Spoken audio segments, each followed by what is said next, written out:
passed away this morning. He will be greatly missed by all of us. Semper Fi, Gunny, Godspeed. Spent 11 years in the Marine Corps, in his beloved Corps. Mm-hmm. And spent God bless him. 14 months in Nam, and then he was in Okinawa, Japan, where he became a staff sergeant. It's funny, it sounds like he was kind of a shitty kid, kind of out of control, and ended up in court in front of the same judge twice. And the judge was like, I'm going to stick you where the sun don't shine, son. Or Enlist. you can enlist. I don't care what branch. And he tried to go in the Navy. They're like, yeah, fuck you. You got a record. He's like, fine. Marines it is. Didn't want to look like Popeye anyway. Yeah, who cares? I didn't want to be a seaman anyway. Judge did not find that funny. And so, yeah, he went into his beloved Corps. And, yeah, I love the stories that come out of that, the making of that movie. You know, like that was the start of Matthew Modine's career. Vincent D'Onofrio, first role ever. Are you telling me Vision Quest was not Matthew Modine's first role? No, Matthew Modine had done some stuff. It's just crazy, like, you know, like he looked at Matthew Modine, like Matthew, I guess, sent a tape of this movie he was working on to Stanley Kubrick, because everybody knew that Kubrick was working on this Nam film. Yeah, so you wanted to be the guy. You wanted to be the guy, and so he sends this film, and it's him doing his act. He's just acting his ass off. Here's me in Vision Quest. And I'm wrestling. Yeah, and he's acting his balls off. And Kubrick's like, he's a good actor, but fuck him. I don't see it. Yeah. And then he gets to the end of the tape, and Modine is just standing there on camera, like not saying anything. And he's like, ooh, I like this guy when he's not talking. My interest is piqued with a cue. Whoa, that's my guy. Wow. And that's how he got hired. And then Vincent D'Onofrio was working at like a bar or something, like a door guy, and just happened to know Matthew Modine. They were friends. But D'Onofrio had never done anything. He plays Pyle in the movie, and so he's like, so what are you doing? He's like, I'm working on this movie with Kubrick, you know, blah blah blah. He's like, actually, I think there might be a role available. If you're interested, you know, maybe I can put in a word for you. And so he went down there and gets this role. And they're like, yeah, can you put on some weight though? We need you to be kind of a blob. And he's like, so he puts on 30 pounds, and they're like, yeah, now you just look like you could kick everyone's ass. Can you put on 50 more pounds? He had to put in 80 pounds for that role. Man. Yeah, and he said they, you know, role. Huh? I wish I could find it. I know. I've How's been that working for on a it for the role? last few years. So. But then they say they struggle with weight issues. The rest of it's like hard to take off 80 pounds. Of course it is. 80 pounds. That's Mac on freaking Always Sunny did that in one of those seasons. Yeah. He put on a bunch of weight to become fat because he was, for mass. Is that what he said he was doing it for? I don't remember what he said. I thought he just But he for legit fun, put that. basically. He legit put that on for the role in that show. Yeah. And then he did. You're right. He had an issue. That's what I've done for this show. Yeah. You know, I mean, it's tough, dude. It's tough to carry that around. It's a great move on a podcast. Well, for comedic value. I mean, look how often it's come up on our show. You know what I mean? If you were skinny, the show would be fucked. Dude, well, it's been a nice point of fodder for a lot of you guys, you know, and you guys remind me every day. We just tease him for being too skinny, right? Yeah, exactly. So they end up bringing Arlie Ermey onto the set as just like, you know, he's going to be there, you know, like, how does this scene look? Does this look real? Consultant, for yeah. the Corps. And they said Arlie Ermey comes in, and they've got their guy, and he's like, I want to play that role. And he's like, dude, I got my guy. The guy that was going to do that ended up getting this tiny role as like you know, what do they call those? The planes that shoot out the side door, the door gunners or something. Sure. And he's like, oh yeah, he got this role in there. He's like, yeah, take that, you sons of bitches. Yeah. And so got relegated to that. Yeah. And so fucking Kubrick had no interest in Arlie Ermey doing this. And so Arlie Ermey went to like wardrobe and got full fucking dress on and like dressed up like that. And they said he turned into a different person. Like as soon as he got that suit on, it was like, hell yeah. And he turned into this thing, and he filmed his own scene, like dry run practice thing, and just like slipped it to Kubrick. It was like, watch. And Kubrick was like, holy fuck. Literally tore up his script. Mm-hmm. And Arlie Ermey, they said, wrote like 150 pages of dialogue. Like most of those lines are just his. They're like, we don't know where he's coming up with this, you know, like, I will gouge out your eyes and skull fuck you, you know, like all that shit like came up with on the fly. And dude, I was watching part of it. You got some of it there, E. Dude, this opening scene in Full Metal Jacket, you think he wasn't even supposed to be the guy doing it. No, it's to the left. There you go, E.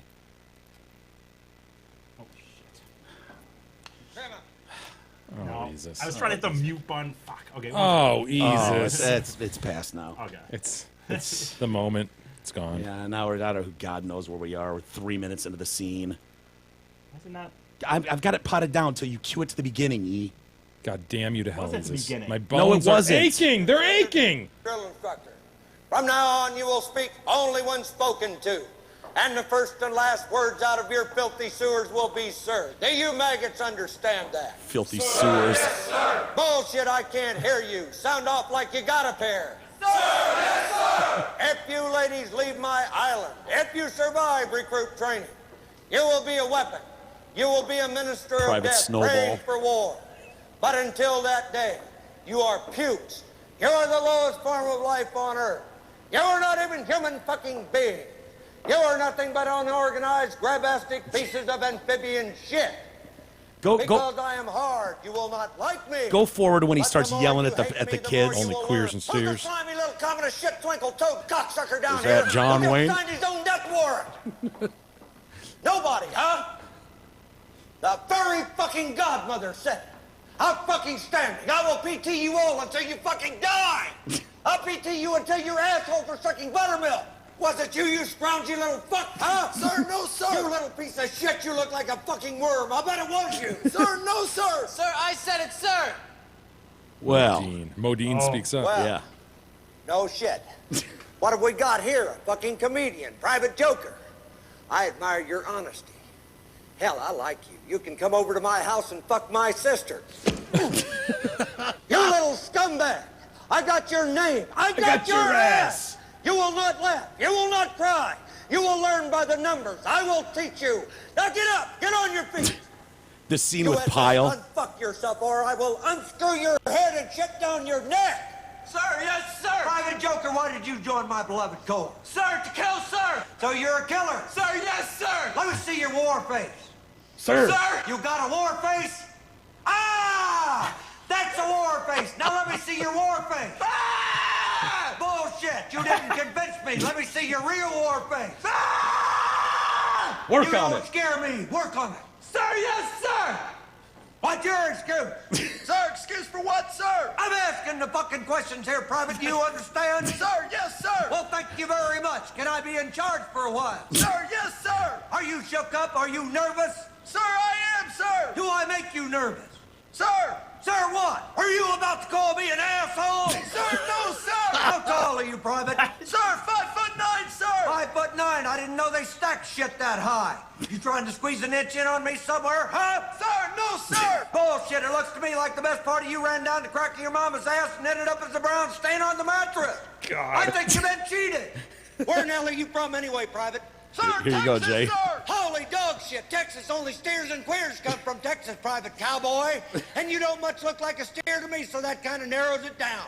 Do you suck dicks? Sir, no, sir. Are you a Peter Puffer? Sir, no, sir. I bet you're the kind of guy that would fuck a person in the ass and not even have the goddamn common courtesy to give him a reach around. I'll be watching you.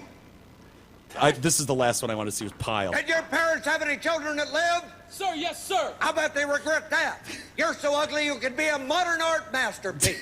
What's your name, fat body? Sir, Leonard Lawrence, sir. Lawrence what, of Arabia? Sir, no, sir. That name sounds like royalty. Are you royalty? Sir, no, sir. Do you suck dicks? Sir, no, sir. Bullshit, I'll bet you could suck a golf ball through a garden hose. Sir, no, sir. I don't like the name Lawrence. Only faggots and sailors are called Lawrence. From now on, you're Gomer Pyle. Sir, yes, sir. Do you think I'm cute, Private Pyle? Do you think I'm funny? Sir, no, sir. Then wipe that disgusting grin off your face. Sir, yes, sir. One ain't fucking time, sweetheart. Sir, I'm trying, sir. Private Pyle, I'm gonna give you 3 seconds. Exactly 3 fucking seconds to wipe that stupid-looking grin off your face, or I will gouge out your eyeballs and skull fuck you. 1, 2, 3. Can't help it, sir. Bullshit! Get on your knees, scumbag! Choke yourself, dude. Oh, We lost a good one, Mike. oh, dude. You know, it sucks because he played all these roles, these hard-ass roles in so many movies. We had him in town a couple times over the years for the Man Show we did, and he was the nicest fucking guy on the planet. You know what I mean? Like, just you would never know he was that guy. And military guys, worship the ground this dude that walked on. Like, he was so generous with his time and money to military veterans and stuff like that. So yeah, it sucks to lose him at 74, man. It really does. Gentlemen, Ford Truck Month continues to roll on with blazing deals at Zot Ford and Holly. Lease a new 18-loaded four-wheel drive F-150 Super Crew as low as $144 a month. Yup, lease the #1 selling truck in America, the Ford F-150, just $144 a month. Plus, Zot Ford has not one, not two, but 3 Ford Raptors in stock and ready for immediate delivery. Hurry, these sexy bastards won't last long. Surf their explosive deals and massive inventory at dealsinthed.com. Jay, did you see James Comey annihilate the president last night? Yeah. Oh my God, I didn't even watch it. We were working, so I didn't see it. But Yeah, I saw the highlights. I mean, are we learning anything new, honestly? That's interesting you say that, because a lot of people are saying that. Like, yeah, it's a flashy book. It's gossipy. He can say anything he wants. It's not technically on record, you know. Or, I mean, it's not. He's not under oath. But people are like, that have read the whole thing are like, yeah, he's kind of a dick in it. It's petty, but there's not really anything new here. There's not anything like breaking news. It's just weird to have the former head of the FBI going on George Stephanopoulos or writing a book. Especially a guy who claims he's so noble, right, and high-minded, and I used to purpose like him. is so great. I remember early on What's it even called? Like higher purpose or some shit? Yeah, right? yeah, something like that. I remember early on when he first came on our radar, which is kind of gross, but when he first did it, I was like, I kind of like this guy, and I remember you going, Yeah, he's got a checkered background. Yeah, hold your opinion of Comey. He's not quite as squeaky perfect as he comes off, and I just didn't know much about him. But to a man, you hear people like, this is so beneath the office of the guy that's running. A higher loyalty. Higher loyalty. Truth, lies, and leadership. This is just so beneath a guy, you know. And there's never been a guy on the political scene, honestly, who portrays himself as higher honor. Yes. As for the moral purpose, for the moral good, than this dude. Yeah. So it's a little bit of irony there. It's weird. He's talking about, I thought the president was taller. Yeah. He's got small hands. Right. You're like, what? What is the former head of the FBI doing national interviews talking about how small the president is? He's got circles under his eyes from tanning beds, and those are the goggles he probably wears. What was some of the other? Seen the circles under weird Comey's hair? eye, by the way? I mean, if you're going to talk circles under your eyes, not from tanning bed, obviously, but the dude's got, like, dude, you're going to criticize how this guy looks, really? Yeah. Comey? It's just an Goofball. Wow. Yeah, he's and he just has that morally, like, he knows what the right answer is and everybody else doesn't, but he does. I got this. I know what's right, and so I'm going to stand in judgment now about how he's not morally fit for the presidency. You know, he's the way he talks about women. It's like, dude, are you kidding me? You know how many fucking horn dogs have been in the Oval Office? Right. I mean, seriously, go back to Kennedy and Clinton, like, morally fit for the office. Clinton was getting blown in the office. Are you shitting me? So yeah, you're gonna call out a fucking Trump for this stuff? Give me a break. He treats women like they're pieces of meat. Yeah, I was just hoping, like, something revealing would come out of this book or something. Like, I don't know, move the ball forward somehow. This is another thing that he said that was really shitty, too. Like, well, you brought this on yourself, Jay, so you're going to have to deal with these consequences. There are consequences to your actions. And you, American people, are going to have to deal with this. When it's like, well, are you in favor of impeachment for the president? No, I am not. I hope not, because I think impeaching and removing Donald Trump from office would let the American people off the hook. Oh, jeez. Well, thank you, King. Are you shitting me? And have something happen indirectly that I believe they're duty-bound to do directly. People in this country need to stand up and go to the voting booth and vote their values. Well, thank you, James. Thanks, Dad. The other thing, too, when he's talking about the tape, like, he knows that dossier, the Steele dossier. I think it's shitty that when he informs Trump, he doesn't tell him that, by the way, it was paid funded by the Democrats. By the people you're running against. I didn't feel any need to tell him that. No, I didn't think that was my op. Really, you didn't? And then Trump is trying to talk to him. He's like, hey, look, by the way, you do know that's bullshit. I'm a germaphobe. I'm never going to let a bunch of hookers pee around me. Right. This is what he said. He said, and Comey's like laughing about it. And then he said something that distracted me. If there's even 1% chance that my wife thinks that's true, that's terrible. All right? Trump said that. I don't think there's anything wrong with that statement. I don't either. I've seen this statement highlighted, and I don't understand what the problem is. And he's like, I remember thinking, how could your wife think there's a 1% chance you were with prostitutes peeing on each other in Moscow? I'm a flawed human being, but there's literally zero chance that my wife would think that was true. So what kind of marriage to what kind of a man does your wife think there's only a 99% chance you didn't do Dude, that? if the intelligence agencies of the United States came forward with evidence that that happened to me, that Yeah. I did that, Gab would have at least a 1% belief that it's true. Like, dude, is there any fucking truth to this story? Right. Like, seriously? And you Like, go, I don't remember you going to Russia, but is there any chance? dude, is it Honestly, possible? anybody, like, right? That's reasonable. If this is coming from a high level source, allegedly, Yeah. why wouldn't someone sort of kind of, gee, 1%? It seems it's like not a- a lot, Mike. That's 1%. It's 1%. And it seems like a very fair thing to say, to go like, hey, you know, if you're showing this to me and this gets out in the public, if there's even a 1% chance that my wife buys any of this bullshit, that's really tragic. Yes. And his first thought is, what kind of relationship? marriage? Well, my wife would never. He's a man in the public eye. He's a man who's traveled the globe. Like, why wouldn't Yeah. Melania have a 1% belief if presented with those Donald. facts? Donald, will you Honestly. let the hookers pee on you?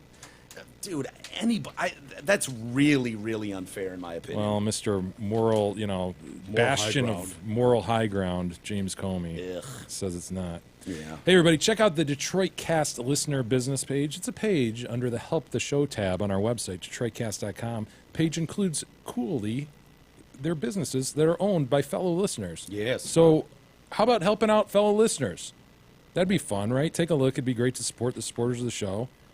Today's featured listings include Dustin's Mowing and Grounds. They serve Oakland and Livingston counties. They provide landscaping services.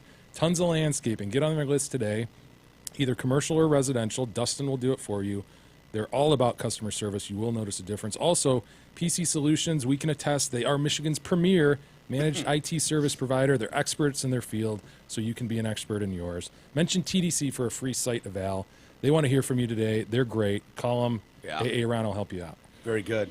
I spoke to one of our listener business page members today. I heard. Betsy Arnold from Arnold Roofing. Yeah? Wonderful person. Is she going to finally fix those skylights for us? Yeah. Sweet. She was like, I'm so glad you finally called me. I said, look, I've had numerous people out here that have claimed to have fixed it. She's like, you have no idea. People have no idea how difficult skylights are.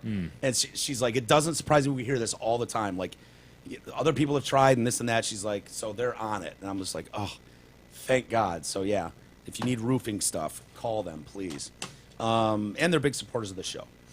Carrie Underwood. Dude, this story bugs the shit out That's of me. why I brought it up. There has been a lead up to this reveal of Carrie Underwood's injured face, right? She apparently was holding her child, fell down, tripped over some steps or something, Yeah. injured her face somehow. We know she was given 40 stitches. That's Right. been reported all over the place. And a broken wrist. Poor Carrie. Oh my God, it's like Frankenstein now. How are we going to accept her? How is she Yeah. going to go forward? And so there's been this like social media campaign of her about to reveal and pictures on Covering her Instagram face. covering her upper lip. So there's speculation that she hurt her mouth. It's around her Yeah. lip or whatever.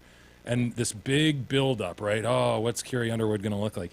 Dude, she looks the fucking same, man. I know. I can't tell if this is a scam because it doesn't seem very Carrie Underwood-like. Carrie Underwood, country singer, by all accounts from very much afar, seems like a relatively down-to-earth person, Seems humble. Like, has her head on straight, it would you know, seem. not someone who's attention-seeking. Not like a Miley Cyrus, look Yeah. at my tits, I need attention. Yes. But she just goes about her business. Until now, Mike. Yeah. I suspect this is an overzealous PR group who went, look, Carrie, this is a great opportunity to kind of drum some interest, Yeah. use Instagram to its fullest. Does she need that though? I mean, I don't follow the charts, but it seems like Can always use a few more likes on Instagram, Mike, Doesn't or it hearts seem- or whatever they are. doesn't it seem like her career has just been, That's my perception, yeah. I think of her as one of the top artist. I don't think of her as like, oh yeah, how 2000. Yeah. You know what I mean? Like I think of her Time as to drum up some interest in Carrie yeah. Underwood. No, she's right there. Anytime she drops new music, it seems like she's everywhere. And I don't know, but Is this I maybe watched, a glimpse into the psyche of somebody in this business where even just a hairline little scar can almost wreck you, right? Yeah. At least in your own head. Maybe it's something where she's just always been naturally gorgeous. And so Yeah, to have a blemish. and Like, to oh have my a God. blemish is like, oh my world. Right. And it's like, oh, you really were that shallow. Yeah. You just happened to be a fucking knockout your whole life, and now this is adversity for you. Yeah, and she'd puke if she saw any of us up close. You know, like, oh Right. my God, he's got a scar there and a Yeah. liver spot that looks like Western Africa? Europe. And I mean, she'd be appalled. She would be.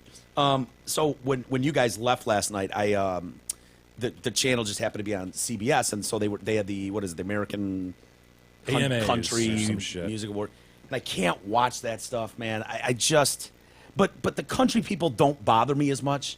Like they seem like good dudes. Most of the country musicians seem like people you'd want to hang out with, way more than the pop music or. Well, they seem to have these shows down too because there's so many country awards, right, Isis? There's like Yeah, 8 there different is. series It's of country odd. awards. I'm Yeah. not kidding. Yeah. They're like every month or something. But there she is, the big reveal. Gorgeous. Honestly, I don't see a thing, man. Do you? No, and apparently the way her hair was done, she was like sobbing on stage, like crying as she was singing. She did a new song called "Cry Pretty," nailed it. I mean, it sounded great, but they said that it was, this is her first scheduled public appearance since the facial injury requiring 50 stitches. She took to the stage, and she'd previously spoken about a life-changing injury to the left side of her face and was heavily made up with foundation and dark blush, shading her cheeks. The crowd gave her they ovated while standing for her. Are we even told where the injury is? Like, Supposed can to we? be on the left side of her face. This says it's And a it- before and after. I don't really. I mean, She looks fat. Like, is that swelling we're looking at? I seriously don't see anything. I don't either, dude. I was reading comments because I'm like, am I missing something? Because they acted like there was some, like, Frankenstein scar going down Right. her cheek, and her You hair can was see the covering stitch it. marks or something. I mean, 50 If you- stitches. 50 stitches, dude. I've gotten 5 before, and you can tell for a while. You can't tell that she's had 50 stitches. Well, this is why I was wondering if some of them were inside her cheek or something. Yeah, yeah, or yeah. inside her Yeah. mouth. Well, I saw other pictures, that you can from last night from her performance and stuff, and there was a lot of pictures taken of her face. People are trying to find the thing, and it looks like her lip. People were saying it looks like she's had teeth. Like when she fell, maybe she knocked some teeth out.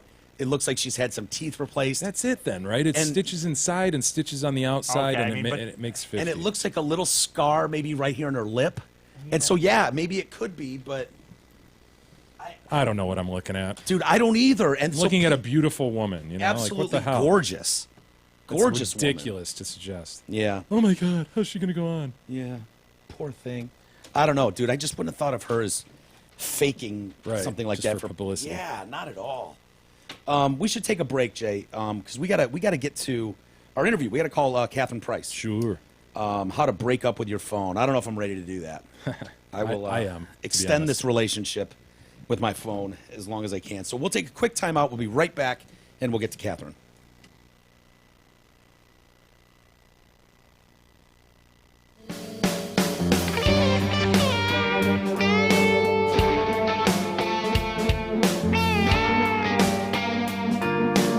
The Detroit Cast continues after this short break.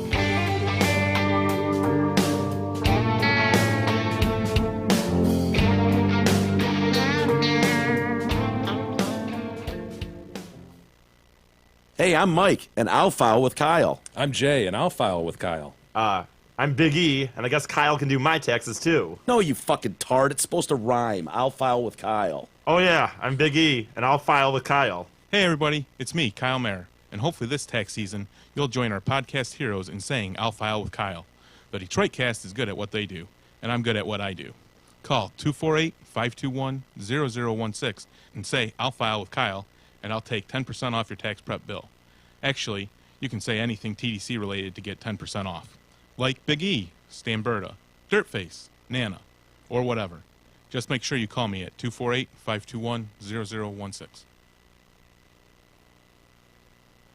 The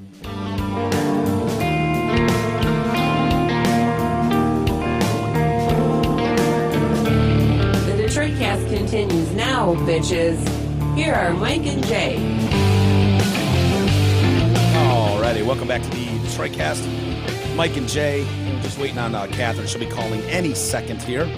Hey, Hamlin Pubs, they're inviting you to their 5 Metro Detroit locations. Come enjoy Hamlin Pub's great food, drinks, and atmosphere, whether you're watching the game with your buddies, out for a meal with the family, or out for an evening with your girl. It's always a great time at their Rochester, Clarkston, Chesterfield, and 2 Shelby Township locations. Yes. Mike, we should mention that Catherine Price is an award-winning writer and science journalist. Wow. If you didn't know that. That'd be boring.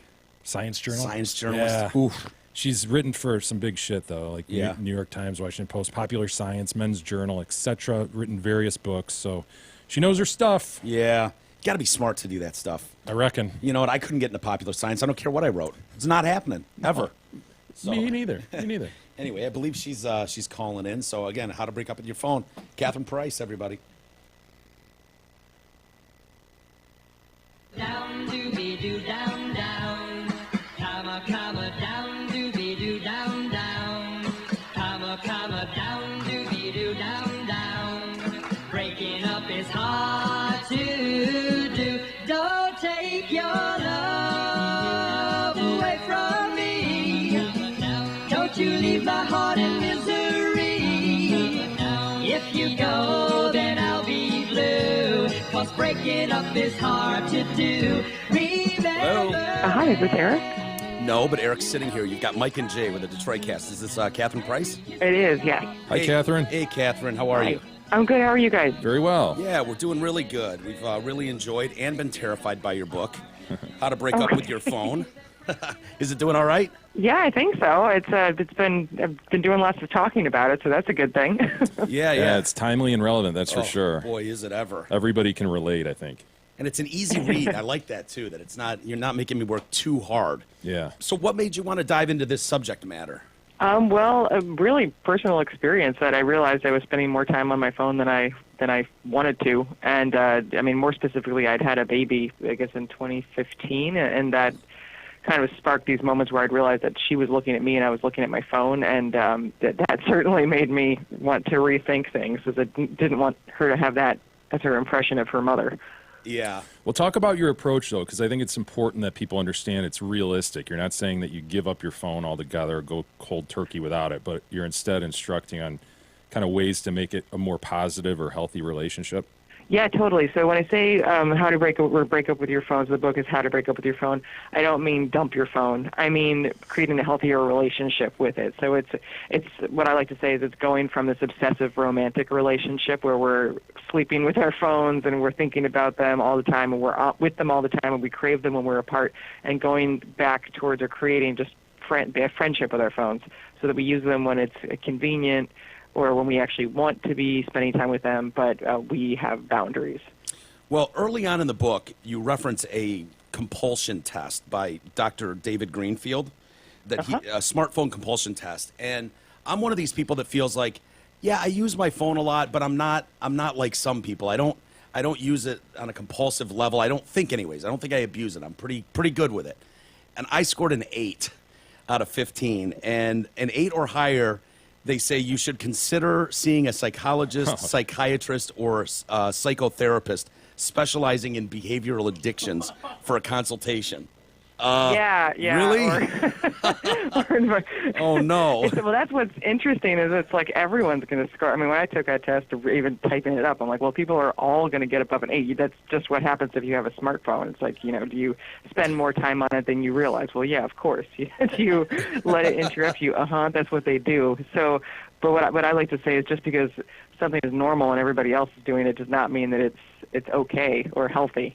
I mean, if you look around you and replace smartphones with, people on the street that you're looking at and pretend they're all injecting drugs or something, you would not think that there was not a problem going on. Right, for right. sure.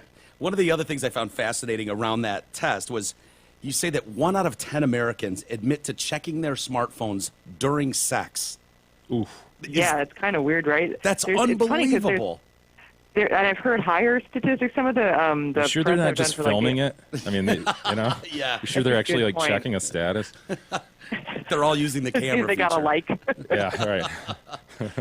Yep, it's Facebook Live. I don't know. I didn't look too much into the details of the action there. It's like something should stay in the bedroom. I just can't imagine, like, you're going at it with someone and you get a notification beep, and then it's like, hold on, honey, I'll be right back. I just... But these things are so addictive, though. I almost can understand why someone would do that. I mean, you're just reaching for this thing out of complete habit. Nothing is beeped or prodded you to do so, other than this. Talk about the science behind it, Catherine. You know, the fact that these things are built to be addictive and grab our attention at all times during the day.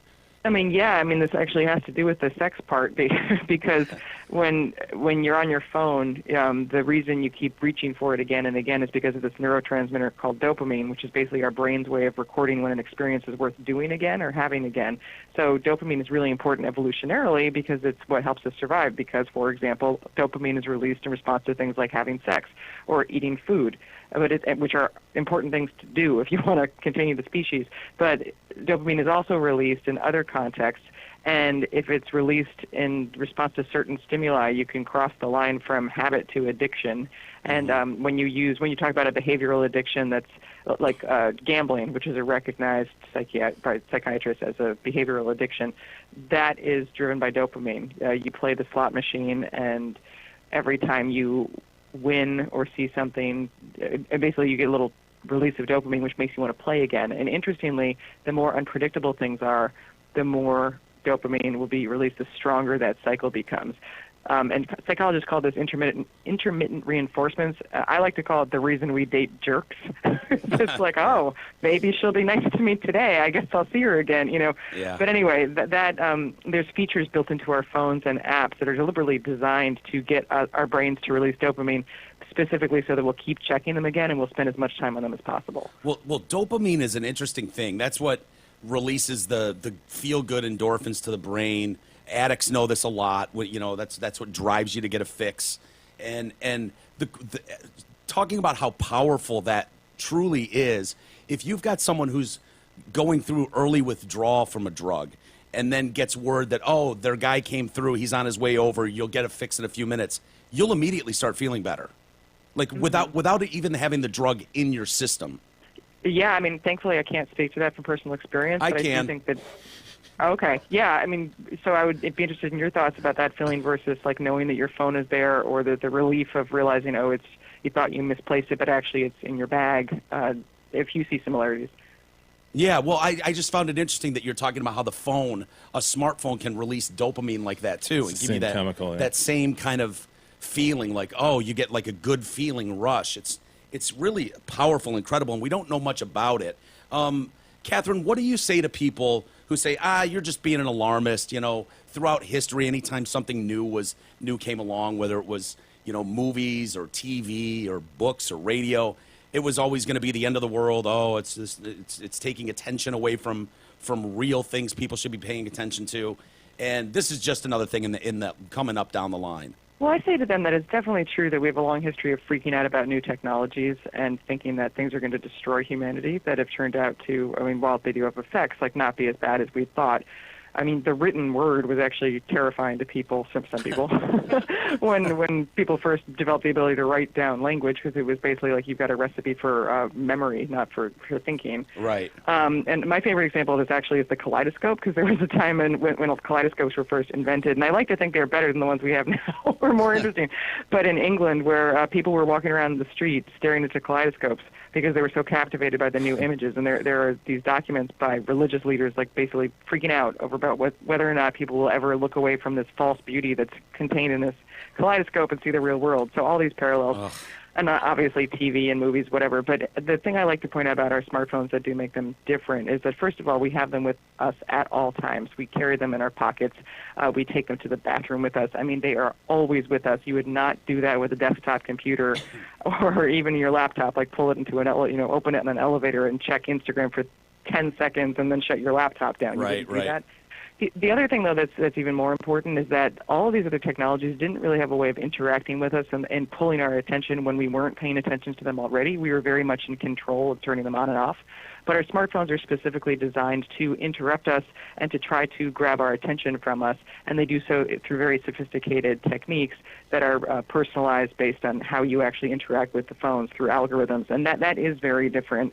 There's a guy, Tristan Harris, who's a leading advocate in this space, and he likes to say your landline didn't have hundreds of engineers on the other side of it trying to get you to spend more time on the landline. Isn't this most centrally, though, a social media issue? I mean, that's what people, I think, are most obsessive about with respect to their phones. I know some people play games that they get addicted to and so forth, but isn't it just a matter of solving the social media issue and then we'll all be okay? I think we all have our own social media issues in that it's basically anything that you start to use compulsively and as a very cyclical habit. So you're right, social media apps are specifically designed to trigger dopamine and to get us to check them compulsively because that's how they make money. But you can have the same problem with other things. For example, my issue is email. I don't do social media really, but I check my email all the time. For other people, it would be games. Again, that is because of dopamine. But what I like to recommend that people do is to try to go through the apps on their phone and decide for themselves which ones of these do I like and make me feel good or are useful, and then which ones make me feel like I've binge-eaten potato chips. I mean, basically the ones I get sucked into. Try to, and the point of the phone breakup is to keep the stuff about your phone that you enjoy or that's genuinely useful, and then to minimize or get rid of the other stuff. So, like on my home screen, I say that you should have on one's home screen tools, not temptations, because it's really hard to get sucked into Uber. You know what I mean? You're just not gonna not gonna keep checking or right. Like my guitar tuner. That is not something that I'm compulsively like. Right. Still a C. Yeah. Well, we should mention that you organize this book into two parts: the wake up and the breakup. And the wake up is just that; it's a real shock, the science behind what these things are doing to us. And, you know, the kind of the Trojan horse aspect of these things, manipulative tricks that they're playing, the social media, the brain changes and so forth. But then you also go into a practical breakup. And I think that's probably something that's unique to your book. Talk about that, how you actually lay out a 30-day plan to break up and create a more positive relationship with it. Yeah, so when I was writing How to Break Up with Your Phone, I that was exactly my goal. I wanted to talk about the science and use my background as a science reporter to try to really look into some of these feelings I had, these kind of hunches I had about how my phone had affected me and see if there was anything legitimate behind it. Turned out there was. But then I also wanted to give people something to do about that because there's been a lot of like doom and gloom kind of books and articles about smartphones and spending a lot of time on smartphones, but not I hadn't seen anything that gave a comprehensive plan. It would just be like little tips and tricks, like turn your phone to grayscale, or like charge it somewhere that's not your bedroom. And those are useful, but they're not actually going to help you change your behavior for the long run. So I used my background researching behavior change and in mindfulness, which is another side of my professional work. And I try to put together this 30-day plan that people can use to change their relationship with their phone and get back to what's really meaningful in their life, and hopefully give them tools from their experience with their phones that they can apply to other areas of their lives too, to try to really make the way that they act live up to their supposed intentions for how they say they want to be living their lives. Yeah. You asked readers to respond and comment on the plan, and what aspects of the plan or aspect did you see was reported most as difficult for people? Well, yeah, so I got the help of like 150 guinea pigs, I called them, to help me develop this plan to see whether it worked and what was effective. And then since then, I have a phone breakup challenge online that people can sign up for. It's like a series of emails that help people as they go through the book at phonebreakup.com, and that has over 500 people, maybe close to 1,000 on it now. So, I mean, there's certain themes that definitely come out. I ask people, like, what do you want to pay more attention to? And it's never Facebook. It's always my friends, my family, a lot of reading, what are the apps that cause you problems? Those very much are centered around social media apps, and then email, the news, basically anything, again, that you can identify as a dopamine trigger. I think the biggest challenge for people, and I mean certainly for me as well, is just this is an object or a technology that's not going to leave our lives. Most of us are going to keep using a smartphone. So in that way, it's different from trying to quit something like alcohol or cigarettes or drugs, where it is more binary, more black and white. And the challenge, I think, here, and it's easier in some ways than those addictions, but the challenge is that you have to still live with it. You're still going to probably interact with it every day. Yeah. And so the challenge is how do you, keep those boundaries when you've got a device that's designed to break down those boundaries. Right. It's like having an eating addiction. Well, you still have to eat, so Yeah, that's Yeah. a good analogy. It becomes hard. What I keep running into time and time again, and I think it's very, very telling, and for the longest time we didn't hear from these people, but we have recently, whether it's 60 Minutes or, some other news programs, have gotten a hold of some of these programmers or CEOs at Google and Facebook engineers, and to a man, I don't think there's any of them that don't say, oh yeah, I don't let my kids use the technology, or they severely limit it. And to me, that says a lot. Like, they don't want their kids using this product like they want us using it. I think it's definitely very interesting and something we should pay attention to. Yeah. There's a legendary interview with Steve Jobs. It was in the New York Times, obviously before he died. I forgot exactly what year, but talking to this technology reporter, and the technology reporter, Nick Bilton, asks him, like, well, what do your kids think of the iPad? And he goes, my kids don't have iPads. And then it goes on to talk about how at the Jobs family dinner, like, people were actually engaged and taught. There wasn't any technology involved at the table. And as you're saying, more recently, you've got a bunch of the leaders of some of these tech companies saying that they don't give their kids access to social media. We had with Sean Parker, the president of Facebook, saying that it was, quote, God only knows what it's doing to our children's brains, was something that was said late last year. And it's like, wait, if God only, maybe someone should look into that. Yeah. Maybe before we're creating Facebook Messenger for children, which was something they launched late last year, maybe we should look into that. So, yeah, I think that's a very good point. Well, I think it was Garcia Martinez, who's a former product manager at Facebook, and he once said the amount of information that Facebook has on you is truly shocking. Facebook is the regulator of the biggest accumulation of personal data since DNA. And it's hard to even wrap your head around something like that.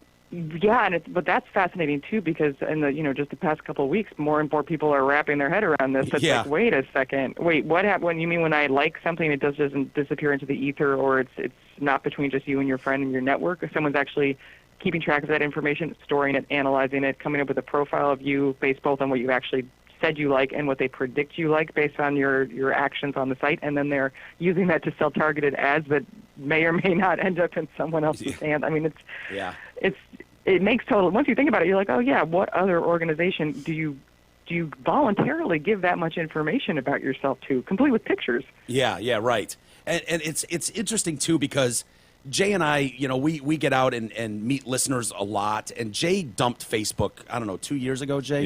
Yeah. Finally just said, I'm done with this, and got away from it. And when I talk to people and meet people out, to a man, I don't know a single person who goes, oh man, I love Facebook. Most people will tell me, I can't stand Facebook. I hate Facebook. But they don't get rid of it.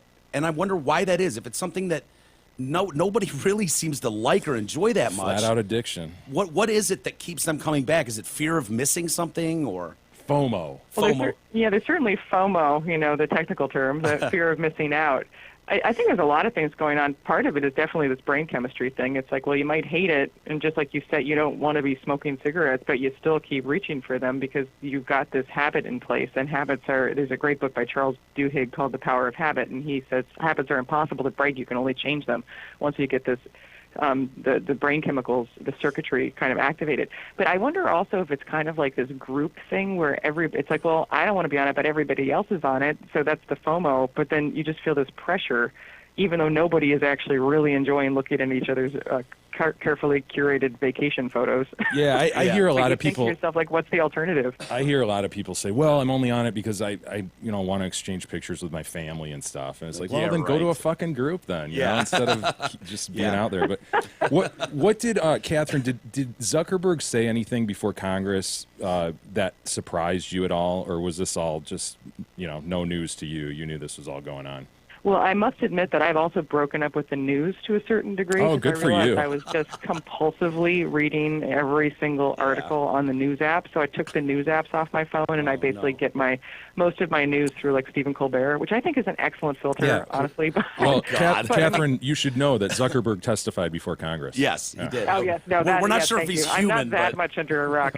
And he wore a suit. No, I think basically that my takeaway from the Facebook thing is it makes me laugh a little bit, because the idea that Facebook, he's got that quote that keeps getting played, about like, if we can't protect your data, we don't deserve to serve you. I'm like, you're not serving us. You're not serving us at all. You're serving your advertisers. And to me, cynically, I think the only thing that's really bad from Facebook's perspective about this Cambridge Analytica stuff, besides the specter of potential regulation and all this bad publicity, is that they didn't make money off of it. Right. Yeah, right. They got I mean, that's their bilked out of business it. model. Yep. So that's what I get. That's what I take away is like, this is Facebook's business model. So in a way, I don't envy Mark Zuckerberg, because he can't. How are they going to change their? Actually, I do have an idea of how they could change. They could charge for their service, which is how other things support themselves. Like you could say you have to pay. I think I did the math. Actually, it's like 40 cents a week from every user. The 2 billion users would actually match the revenues they currently have. And if you paid $1 a week, then they would like basically triple their revenues overnight. But the reason that they won't do that is because I've also asked people, how much would you pay for Facebook? Nothing. And people don't want to. Yeah, exactly. It's worthless. Then that's where asking yourself, if it's really worthless and you're spending however many hours a week you're spending on it, what does that say about your own self-value? Like, why are you doing that? Why are you wasting your own time like that? Right. Something. Yeah. Hey, would you rate then Facebook as kind of the worst social media app out there or platform? I mean, I guess if I were forced to, just in the sense that their data collection is so much more sophisticated. I mean, they said just, it's so funny. I'm like, I broke it with the news, but actually I apparently have been following this pretty closely, which proves you don't have to be compulsive about it. But I was going to say that they had mentioned that they're no longer going to partner with offline data collection agencies such as Experian and Axiom to collect offline data about people. And the fact that they were doing that, I think, is something, A, that most people aren't aware of, and B, shows how much further they have gone than most other companies in really creating these truly crazy profiles. I mean, they're able to gather data on basically every purchase you've ever made with a credit card. Yeah. You know, one of the other things I found really interesting in reading your book, How to Break Up with Your Phone, when, again, we're talking to Catherine Price, the behavior in teens. And you could chart this, and I think what you referenced in the book started in like 1960s or something. And it would like each generation it would go, and you would see, you know, the same thing basically. How much time was spent with friends, age of getting a driver's license, dating, sleep, sex, loneliness. And then there's a dramatic downturn in teens' behavior starting in 2007, which coincidentally is when the first iPhone came out. Totally coincidentally. Yeah, right. What do you think these results are saying? And, you know, it's all so new. It's hard to, we just don't have enough data to know what that means long term. And it's hard to, I know you probably can't answer that, but what do you take from those results? Well, I think we're in the middle of or the beginning of a giant society-wide uncontrolled experiment with these devices that have entered our lives so quickly and so thoroughly without any forethought as to what the effect might be. And it's only now, 10 years after the iPhone was, a little over 10 years introduced, that we're beginning to think, oh, wait, this might not all be good, or it might not all be neutral. As far as the research done on teens' habits, it's very interesting. It's not my personal research, but the research that has been done has shown that there are some positive things, like drug use going down, or fewer accidents and Drunk things driving. pregnancy rates. Yeah, and you think, oh, that's great, and then you realize, oh, that might be because they're just home alone on their phones. So they're actually not interacting. And there's a woman, Jean Twenge, who wrote a book called iGen, who's a sociologist, and she wrote an article in The Atlantic called Have Smartphones Destroyed a Generation? And if you look at that, you will see these charts in terms of loneliness and depression and anxiety among teenagers. And they, you know, again, you can't parse it out totally conclusively to say what's the cause of what. But there's a big change, particularly in loneliness, right around 2007. Yeah. And if you put it all together, I think it's hard to argue. Also, based on common sense, it's hard to argue that this is not having an impact on our mental states. I think suicide rates, too, are climbing. Yes. Yeah, I have 2 teenage boys, and it certainly makes me wonder how, where on the spectrum of things I should force my kids to do, I should put this breakup plan. I mean, it's got to be above eat your green beans, maybe below practice safe sex, but somewhere right in there. But you know what? It's interesting too, though, because I hear from a lot of parents, and it's like, well, what's your habit with your phone? Because a lot of parents are like, oh my goodness, my kids. But then I'm like, well, what do you do? Yeah. And they're like, oh, I keep my phone on the table next to me during dinner and check Twitter. Yeah. It's like, well, so I encourage people to do this breakup plan actually in groups, like group of friends. Do it as a family. Turn it into like an interesting conversation starter, so it doesn't feel judgmental, and it's not about restricting yourselves. It's about re-identifying what you actually want to spend your time on in your limited time on Earth, and then trying to change your habits and behaviors so that you realign with that. I found the stuff on multitasking interesting, saying how much brain energy and activity is used when you shift gears and try to do another activity. And you also talk about how much brain activity is used when you decide to focus and read something. And can you explain why there's a huge difference in reading a book versus, going to Twitter or Facebook and reading one of their articles online? Sure. So in order to focus on something and concentrate for a long period of time, as you have to do if you're reading a magazine article or a book, you have to do two things. Your brain has to do two things. It has to choose what to focus on, but almost more importantly, it has to be able to ignore everything else, every single other distraction, every stimulus that's coming in through your senses. And that is a huge task. That's very difficult. So the ability to sit and read a book is not something that comes naturally to our brains, not just because it's hard to do, but because they naturally would prefer to be distractible. Because in nature, if you're, in the far distant past, you have to be alert to distractions because it might indicate something's about to try to eat you. So it's hard to read a book is what I'm saying. When you're on your phone, it's pushing you towards what your brain wants to do, which is to be very distractible. There's constant new information everywhere. So if I like to call it an intensely focused state of distraction when you're on your phone, because you're not paying. A lion could definitely eat you if you're standing on the subway platform checking social media. Yeah. But at the same time, you're not actually focused on one thing. You're switching between apps, or even if you're in the same app, you're looking at different posts. So you're constantly making your brain switch gears so that it never actually gets beneath the surface on any one thing. So that's kind of the answer to the second part of your question. Yeah, you talk about multitasking, the links, too, the links that pop up or the advertisements. I Yeah. thought that was fascinating. Thank you. Yes, every time you encounter a link, your brain has to make a split-second decision about whether or not to click on that link. And you might not even be aware, you probably aren't aware, that your brain is having to make these decisions. But your brain is. And your brain can't make a decision about something and think deeply about something at the same time. It uses different competing brain regions. And so when you read something online and you think to yourself, God, this feels more tiring than it does to read the paper, or I just don't feel like I remember it as well when I read it online, you're not crazy. That's actually true. Wow. I've got another science question for you. You talk about sleep and the interruption to sleep that these things cause. My wife's been harping on me for years. Don't look at the device before bed. She always references the blue light. Yeah. And I'm always kind of like, yeah, whatever. Is that true? What's the science behind that? Yeah, it's true. Oh, man. So basically, She's always right. yeah, she's always right. Just I don't even know why you had to even ask me. No, if you think about it, our brains we respond very powerfully to sunlight, which is a pretty obvious thing considering we get up in the morning and go to bed at night. And the light during the day is a very blue light, and that signals to our brains to change the hormones that are released and basically make us awake. Right? It has a lot to do with one called melatonin. When you look at as the light fades towards bedtime, you start to produce melatonin and you become sleepy. If you're looking at your phone before bed, phones tend to have very blue light from their screens. Even on night mode, there's still a lot of light coming through.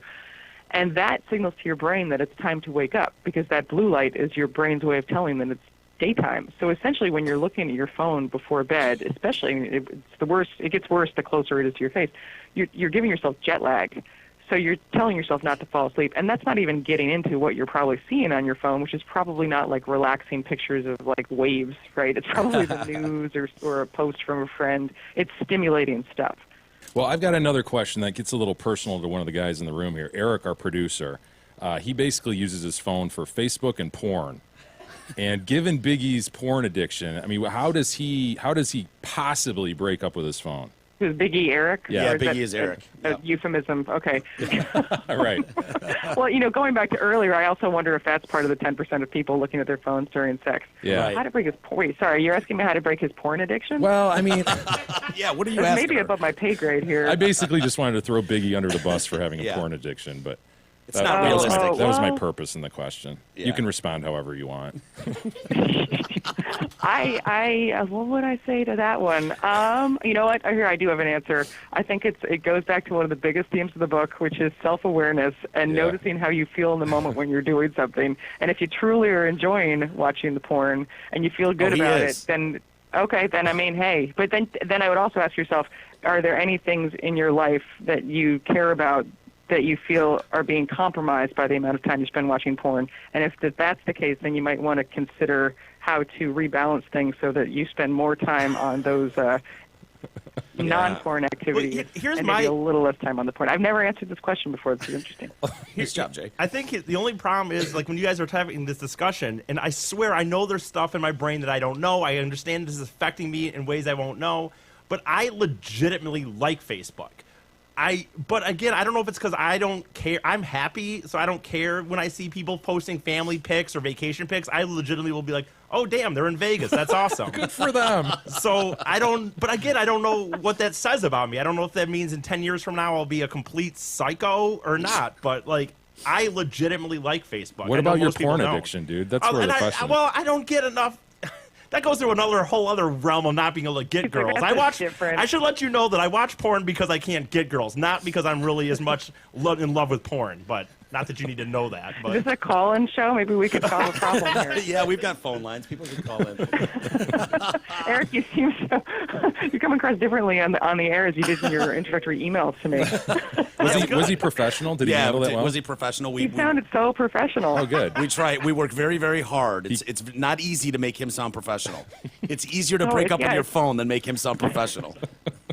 Well, good job. No, but I mean, in terms of your question about if you love Facebook, if you genuinely love Facebook, then I mean, that's your business. I guess what I say to people is first figure out how much time you're spending on these things. Second, figure out how that makes you feel. And then third, ask people who you love or who love you what they think about your relationship with your phone. Because in many cases, like, you don't think you have a problem at all. And then your best friend is like, you're on your phone all the time. But if you go through all those steps and you conclude, hey, I feel great about Facebook and porn, and, you know, that's your life. Hey, Catherine, I've always wondered what is it about us that makes us feel the need to stop an actual human interaction? Like, I've been with my girlfriend or friends in a meaningful conversation, and you'll get that blue, like you have a new text came in, and I can stop everything, and I know the likelihood that text is anything that I need to deal with right now, if ever, is almost 0%. Yet I still feel the need to immediately grab my phone and check it, and it's rude. But we all do that. What is that? Is it curiosity that makes us do that, or is there something more to it? Well, it's called phone snubbing, so phubbing for short, and it's because you're basically bypassing any kind of consciousness.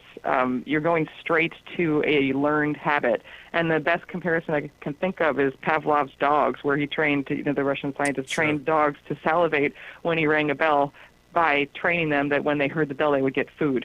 And I am pretty sure that for the rest of those dogs' lives, they would salivate when they heard a bell because that cycle had been established in their brains. And the same thing's happening with us with notifications. Those are specifically designed to get our attention. And going back to what we were talking about before with the unpredictability, you can't tell what's going to be waiting for you as a result of that notification. It is likely something stupid that you don't care about, but it could be something important or something that really makes you happy, and therefore you automatically check. So it almost becomes unconscious. It is unconscious, actually, I'd argue. And to stop that cycle, the first thing is to go through your notifications and turn off every notification except the ones you actually want to get. Yeah. Because they're put there for the app maker, not for you. Well, one of the things that you talk about, too, is as far as, like, one of the steps to breaking up with your phone is putting a phone app tracker. And it seemed kind of, you're like, yeah, give it all the power it needs, let it follow you around, let it do its thing. So I installed the app you recommended, and I can't remember what it was for the iPhone. Moment? Moment, yeah. Okay. Moment Yeah. is the app. And I threw it on my phone this morning at 9 o'clock, and about 11:30, I looked at my phone, and I'd been on it for 22 minutes. And I was absolutely shocked. If you would have asked me, I would have said, I don't know, 3 minutes. You know, I responded to a couple texts.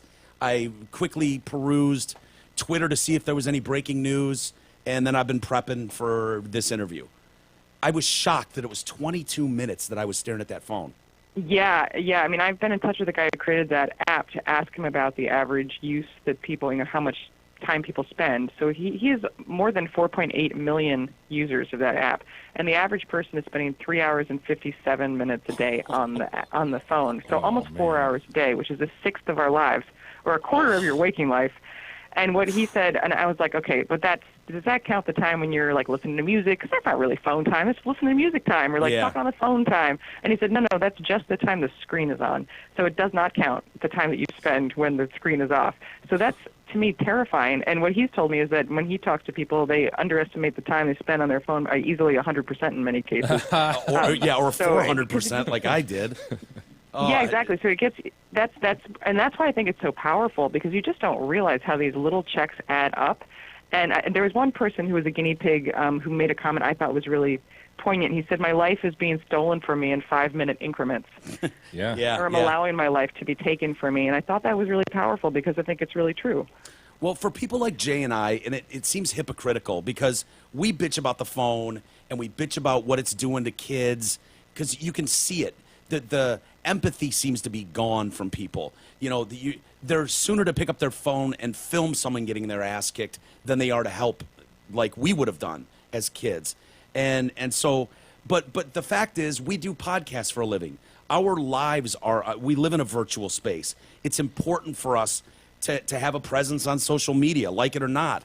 Neither of us are crazy about it, but it's part of the job. And so I don't know where we fall into that category. If it's like, well, that's your job. Mike's so. looking for an excuse, but I think Catherine's answer is probably going to be that 90% of jobs entail use of the phone all day long in terms of email and so forth. So I'm not looking for an excuse, but I seriously am not, because honestly, if we didn't do this show, I would not have a Facebook account. Right. Well, that's publicity. I mean, so I think it's interesting to kind of talk about professional and personal use. And the book mostly focuses on personal, both because it's lower-hanging fruit and also because a lot of things we say are professional are actually kind of personal. Like, you know, Yep. I need to check my email because I'm a freelancer.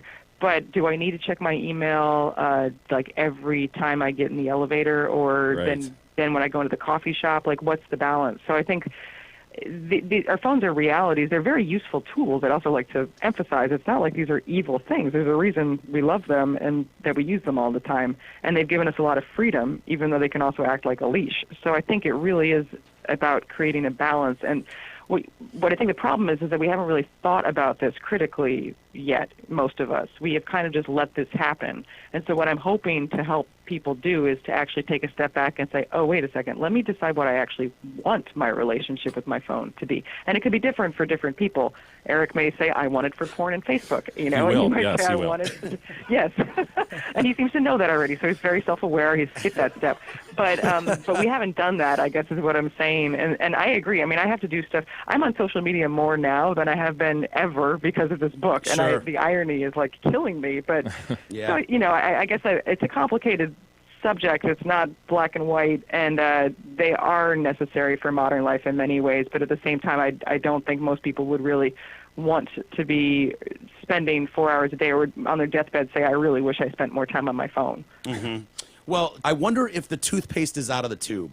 Do you think it's possible for Americans to truly, at this point, even honestly break up with their phone? yes, ditch Facebook. I know. Everybody, do it now. But look at what you see of Americans. Americans are fat, lazy, self-absorbed, selfish people. We just are. And I don't know, because that takes work. Yeah, but what you to break see, up you're, with your you're going to phone. see like this bright light of reality and life if you do this, and that's going to be the reward. Yeah. I did. That was so That's poetic. so poetic. Yeah. Thank you, Catherine. But such bullshit too. I don't know No, if it's it's not. possible. It's yes, not. it is. I don't know if it's No, possible. it's not bullshit. You're going to hear the birds singing. Nice, yeah, cues of chirping and Yeah. peaceful sounds. No, I think it is. Well, okay, I think it's not possible for everybody because first of all, not everybody wants to. Okay, wait, step back for a second. A lot of people are never actually going to even have the wake-up moment of realizing what's happening. So they're going to continue to get sucked into the Wall-E-esque dystopian future of just like living through VR headsets and not even really have thought about it.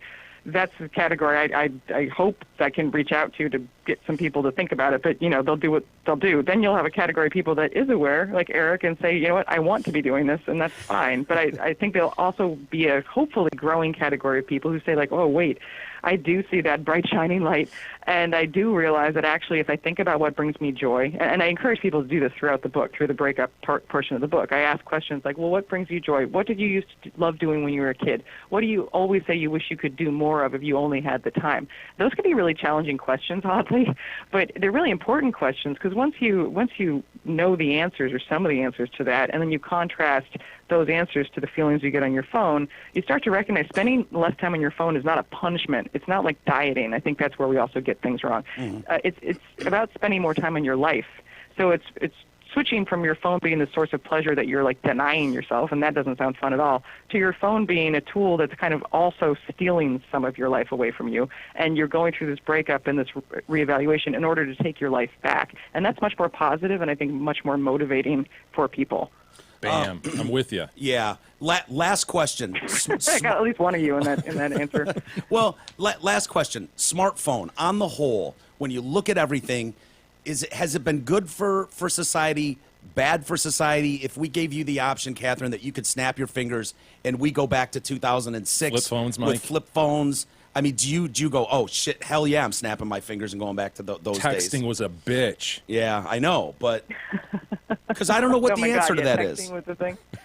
I don't think that there's an easy answer there. In some ways, yes, I'd love that, to like not have to dodge people on the street while they're texting. If you look up, there's a great high-def video of New York from 1993 that looks like the present because it's high-def, but no one's on their phone, so it's really weird. Yeah. So that would be great. But at the same time, there's obviously conveniences that we take for granted, like being able to call an Uber or, being able to look up your train ticket on the fly. So this is what I would like. I would like there to be more options on the phone so that we can customize them to create better boundaries for ourselves. And I don't think that's an unrealistic goal because phone makers don't have the same incentives as app makers.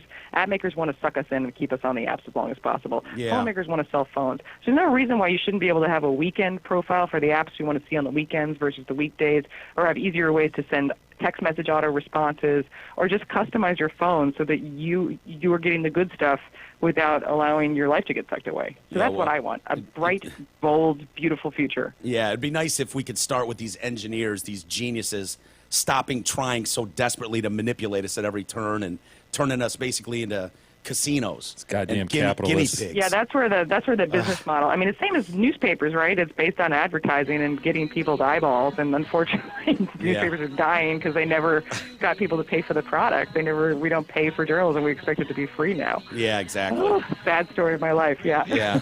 Catherine Price, it's been wonderful talking to you. It's a fascinating subject, and Jay and I would both highly recommend people pick up this book. They'll learn a lot, and they'll also, we didn't dive too much into it, but you give a 30-day breakup with your phone step by step, and it's not about shaming people or anything like that. It's pretty simple to do. So again, it's How to Break Up with Your Phone by Catherine Price. It's an easy read, and I hope it continues to do well for you. Thank you so much for having me on. I had a great time talking to you guys. Thanks, Awesome. Catherine. Thanks, See ya. Catherine. Bye-bye. Bye-bye. And breaking up is hard to do. They say that breaking up is hard to do. Glad she was on the show, but that book honestly terrifies me and kind of confirms my worst fears that we're fucked.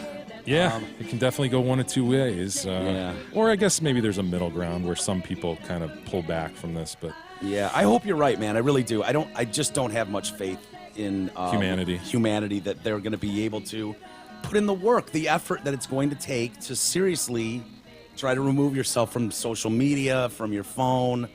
I think it's one of these things, though. It's sort of like weight loss or fitness or whatever it is. Like, it comes to the forefront of people's minds now, where people are deep enough in this where they're going, God, this thing, like, I can even admit it's pretty addicting to me. I see my kids sitting there with it in their face, and then you go, and then you make the decision: do I just leave it and let it do what it's doing? Let it babysit my kids. Or are there changes that can enrich my life? It's a good analogy about weight loss because we're fatter than ever.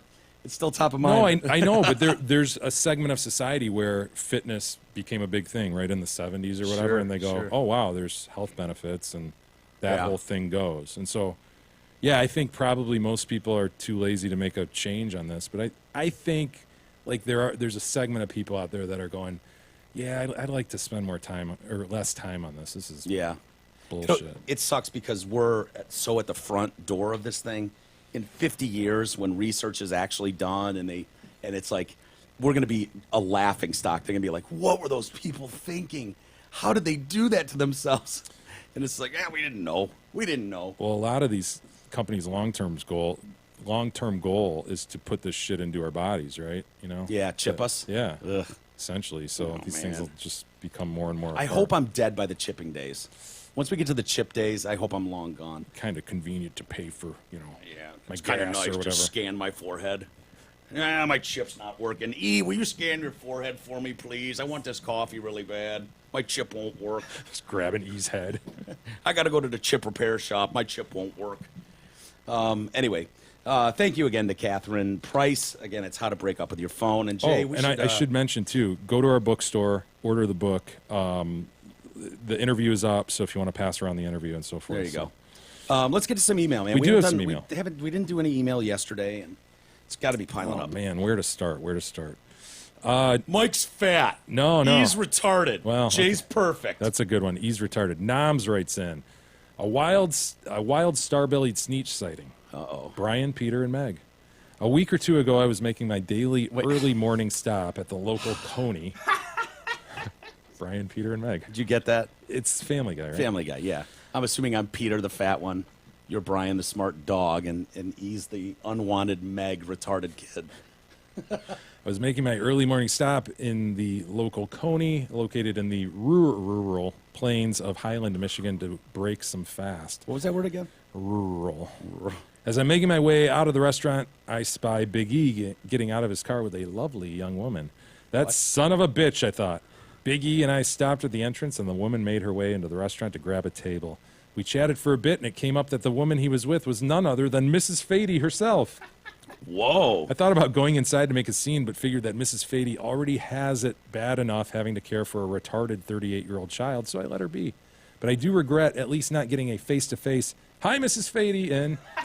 So, Big E, I'm hoping that you will do me the honor of passing my greeting along to the lovely Mrs. Fady in person this evening. Hi, Mrs. Fady. Hi, Mrs. Fady. Well, I already passed his greeting along that day, right as I sat down, because I mean, I started talking to some person, and I couldn't just be like, "Who is that? Don't worry about it," So it was kind of interesting because he opened the door for my mom at first, just like being a nice guy, opening the door for a lady.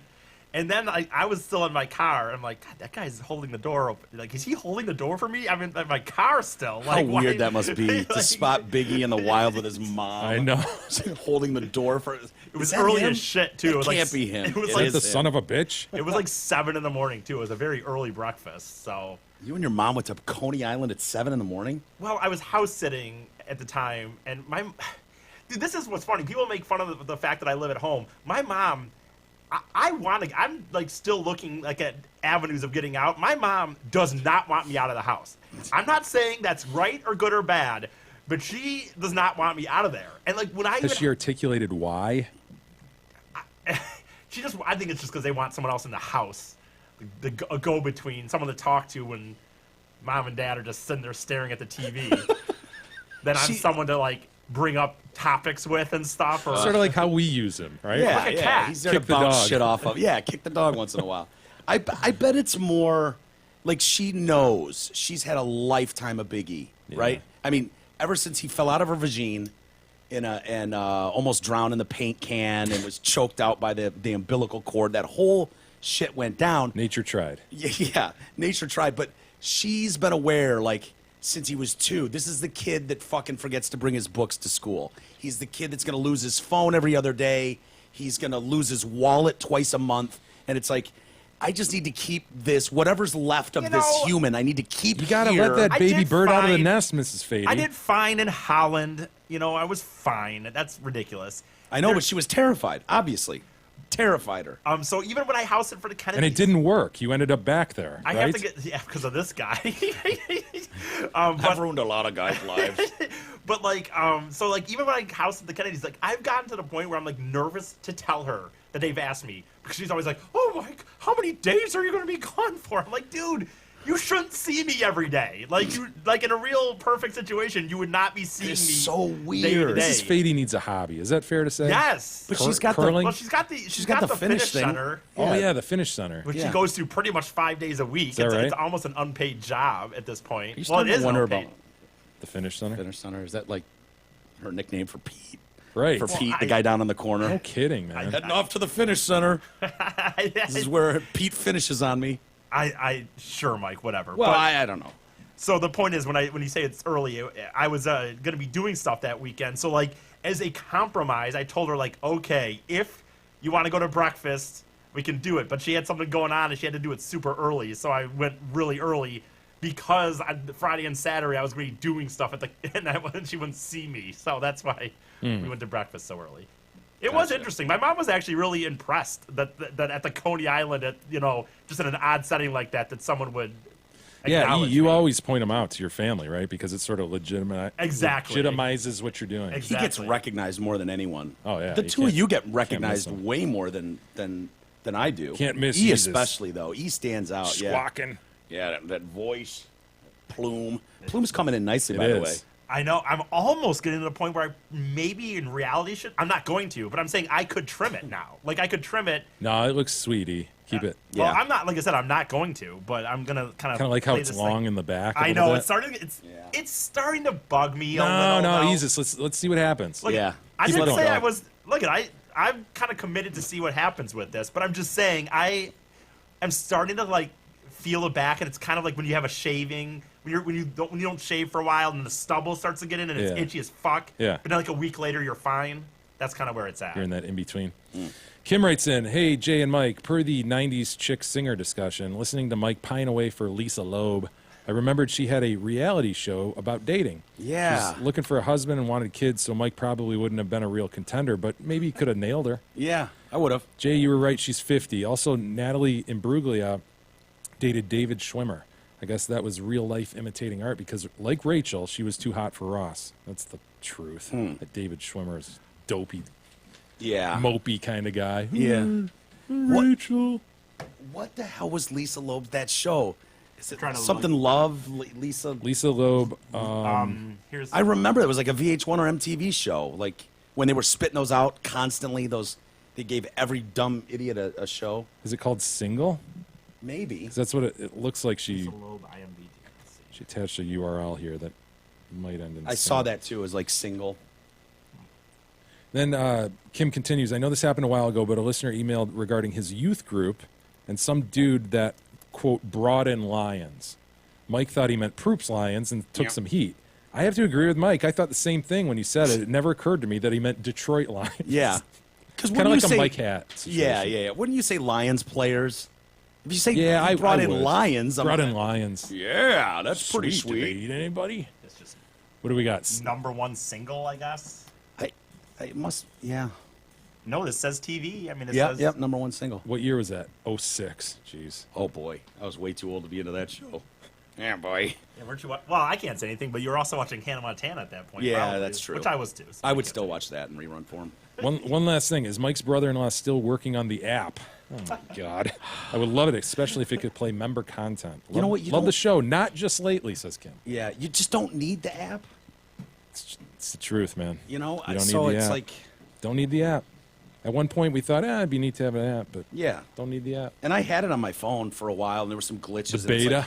this is just going to be a pain in the ass. Another one of these things, right? Yeah, and it was a lot of work, and it's really expensive. And then it sounds like you need to update them a lot all the time. They need to be redone up, and it's like, What is that? Fuck, You know what's I funny? don't want Why to deal would with that that. be if we created our own thing? That is, I guess, because the problem is the phone keeps updating. So then we would need to in Yeah, turn it's probably update the interface app. with the phone and then also interface with the player on our site and shit Dude, I as, think- as our website behind the scenes gets updated. Right. Shit. Ugh, yeah. I'm sure some nerd would say I'm wrong, but I think all this updating bullshit is just like people that Mike would deal with that would come in and tell you how to do a morning show, even though Consultants. consultants. There we go. Yeah. Like, Well, we know that Apple was doing it to their phones to reduce the battery, right? Part of it was, Absolutely. It hey, can we pretty want to much- move people into newer phones, so the battery is going to be reduced on the Yeah. 4Ss, etc. Right. That's And why I've been people are vehemently suing them. rejecting any and all updates. Yeah. Didn't they say they killed that? I mean, they were being They sued. claimed, yeah, I think they they had to have. claimed, They had to have. that they did. But my point is, like, all these updates, that always need to happen. I'm not saying that nothing ever needs to be updated, but are they just making themselves jobs? And none of us know. We don't know what the it's- nerdy things are, so it's it's just like. it's for bugs and glitches that. But will- Apple's supposed to not have bugs. Wasn't that the whole deal? I know Apple it's can't well, get a Apple can't yes, get a but virus. Apple's big enough that they. It wasn't that they were immune to viruses. It was just a much bigger platform. I thought that's what they said. I thought an Apple product was supposed to not be able to get those. No. It just Okay. wasn't worth it to put viruses on them Okay. because what's the other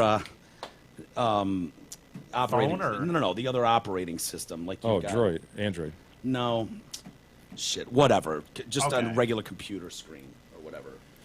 Anyway, it doesn't matter. But Jeff writes in concerning Deuce Staley, and of course Deuce Staley, just this random running back that came up during the discussion of a New Orleans Saints cheerleader. Mike, I don't know, was making a comparison. Look, you're no Deuce Staley. Yeah. You're, go off in your corner, little cheerleader girl, and stop bitching. This guy chimes in. The big one must have been thinking of Deuce McAllister, Oh, an equally mediocre running back who actually played for the Saints. Good day, yes, sir. that That's probably it, is, right? dude. Yeah, totally. Because you and I both were like, Deuce. Deuce. Yeah. It did sound right. But Deuce Staley played for the Philly. Eagles and mostly, and then Pittsburgh. I think he won a Super Bowl with Oh, okay. Pittsburgh, maybe. Les writes in with a grievance. Regal, Beagle, and Smeagol. Grievance, Fukfases. Go. Last week, Smug J cut off E as he was about to explain his illicit Craigslist encounter or some such. Yep. I know it's hard to accept, but some of us wanted to hear the story when asshole Jay cut him down for setting up the scenario. What kind of inflated ego thinks we'd rather hear a pontificating barrister over a Big E depravity story? This is bullshit. I want my freeze worth. This is not bona fide. I'm going to say that's a Big that's E, a pretty Big bona E was fide. off on a fucking tangent. He was, but he's. I don't think I could give a ruling because I can't be. I You certainly could say can't- bona fide. You were mad as I would mad say- as I would hell say at it's Jay. bona fide. You were very mad at Jay at that point. What drove me crazy about the lead up to that story was the lead up to the story. Yeah, I know. It was His very lead up to clear. it. We just needed the fucking story. And I don't he's believe. I hemming and hawing. I don't believe that story. Did you neither hem nor haw? I believe that some of this Hawed more than background hemmed, I and admit. background to it yeah. made it Tell more your funny story, than the real Jesus. story. Go. I'll tell it shorter than I did the other day, I guess.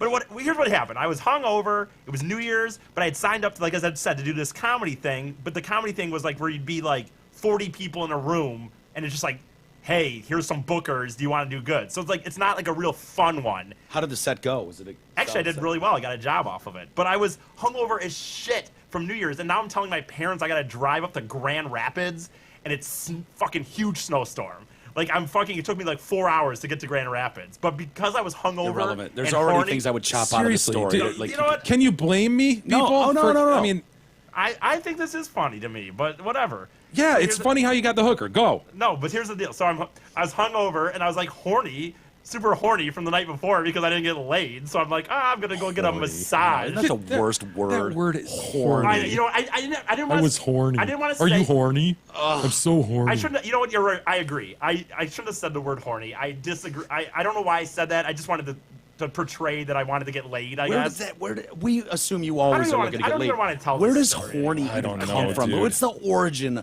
of like? I'll have time to find it. like as he horn fucking dog or- spouts his bullshit. Well, the story is not really. I feel like it's getting its due when I'm wanting to tell it in this manner. That's what I would say. Okay, But so you're horny as hell. So Ian. I get on Backpage and I think like, I'll get a massage before Horny, this comedy lustful, sexually aroused, definitely in use 1889. Whoa. Perhaps attested as early as 1863. Slang expression to have the horn, suggestive of male sexual excitement. Hell yeah, the horn. The horn, baby. Give That her makes sense, I guess. Slip her the Give her the horny. Go, E. Tell us I about don't, the you know hooker. what? I don't even want it. It's not. Tell us that- about the hookery. Fine, whatever. So I got. What point is I went to Backpage? I got one of these massages, which this is where it's going to be the big How problem. many roses did it cost you? And that's bullshit. I always get pissed at these ladies. I wish they would have just. I guess they can't do it anymore on Backpage. But I got so sick of the games. Like, oh, $60. And then really you get there and it's like, well, that's for the massage, and well, it's $80 extra for this. I wish they would have just been more. Just start stroking my penis. Right. is I don't what even you want, fucking right? care about the massage. I didn't want the massage. I didn't give a It's shit. like Spirit Airlines. Everything's a la carte. You Right. gotta Well, know I that don't want going in. the They're gonna fucking- upsell you. Anyway, so I get You want there. the finger in your butt? It's another $40. So I got there, and it was just a. Can't blame this her. isn't a No. full-on sex situation. It was just essentially what I think a lot of people did Backpage for. Is that which worth it? $40? Well, For a finger in your butt? It ended up being like 80. There was no finger Would you in do the butt. finger in your butt for $40? I don't even want to have a doctor do put a finger in my butt for health purposes. Why would I want to pay for it? I'm asking you right now. $40? You wouldn't pay for that? Pay? E, Fuck no. It accentuates the orgasm. Yeah. Someone would have to pay me. That's where the male G spot is. E. I You know, could- you I've could- heard that. You could really get off. I mean, if she's gets That's in what there they nice say. and deep. Yeah. I don't have. There's not much to the story. I guess that's. Why don't we give E a $40 tip this month on a All right. subcontractor fee? I don't so that he wanna- can try it out. I don't. What if we just go? I don't know Do how we to have find them any anymore. listeners out there for $40 that will stick a finger in Big E's butt? I don't know how to find the massages anymore. Not a back. Well, no, we'll bring one of the girls over here. I don't even know. Have how her put a glove on. Yeah, you know, yeah, whatever. latex We've got latex gloves. Are you talking about upstairs. just a random person? So what happened with this Yeah. hookery? So the point is, it was just that the whole point of the story was now I'm sitting in this chick's house, and then she's like, "Well, it's a little extra money." Like she started doing the rubbing. That's what all these times the massages. I got into the massages for a little bit at one point, but it was like I got just pissed about the fact that they wouldn't just tell me what the goddamn price So was. what would you they rub your shoulders for $60? Yeah, they'd be like, yeah. She sits there rubbing. That's a it for cheap like- massage, dude. For how long? Half hour? I don't even Hour? remember. I didn't even care. I didn't even want it. And then she's like, well, now it's this. And so I had to go to the car. Like He never and brings pull extra out cash. the- You know the game. You know, Eve. the gonna reason be I don't bring upsold, extra E. money is I don't want, like, I always would leave my wallet and shit in the cars because I always have this thought that if I need to get going, I want my keys and my wallet in the car so I can just get to the car and drive away. I mean, I'm going to a stranger's house in He's Grand planning Rapids. for when he's robbed or Like, jumped. so- He's planning to be jumped at that night. So it's hilarious. Have you ever planned like? No. I'm going into a place. It's likely that I'll be jumped. So if I need to make a speedy getaway, I'm gonna leave my door half open. I'm just gonna leave the car running.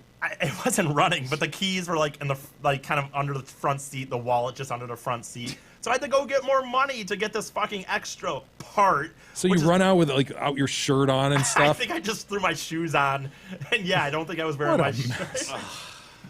And this is just a residential neighborhood. From residential neighborhood. Gross. And so I know, what it did was a she pretty do? ugly Was house, she? too. So what was it like for another $100? She'll jack you off. I think it was 60. Where was it? Out in Lemons? No, this was Grand Rapids somewhere. okay. Somewhere in Grand Rapids. I don't So you're already 60 in for a massage you don't want. For another 60. I don't know, dude, honestly, I don't I know, remember I'm the just exact trying to money, hold but on. About. Okay, it doesn't matter if it was $58 or Yeah, sure. $63. Who cares?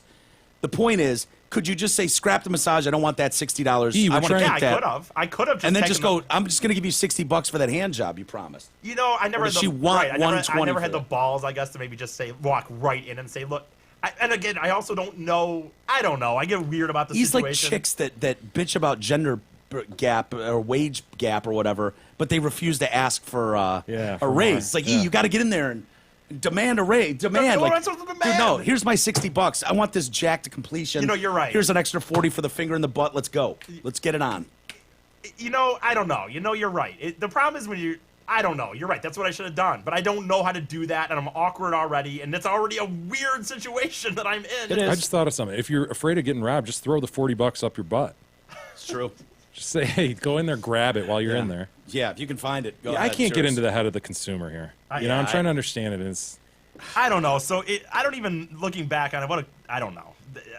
You're right. It's all ridiculous. The whole situation is ridiculous. Yeah. But I felt like I don't know. I was doing this Grand Rapids thing, and I don't know. I felt probably really bad about myself in reality, and it's never worth it. After it's done, I'm always like, what was I? That was worth it. So did she jack you off to completion? Yeah, I Did she mean- finish off? I mean, if she's the one that introduces the a la carte menu, you should. They don't by all though. That's the rights. problem. Yes, They she always did. just say- She said $60 for the massage. For another 60, I'll do Jesus, this. she's trying not to get arrested. I You got to understand remember that. Yeah. I understand, but here's the thing: she could not get arrested, and they could not try to not get arrested, and still have the price just be known that that's up front. No, they can't. You could just That's say how they get massage, arrested. Full massage. That's why the roses worked for a little Well, while. why couldn't it just say full massage? Why couldn't it just say? They play the game for a reason, man. Well, Yeah. it's bullshit. It's very carefully worded, E, so that the cops go, I know they're up to something, but I don't. I know, but So can't get Les, him this time. Les, this is not a bona fide grievance. He just proved it. That story sucked. Yeah. Story sucked.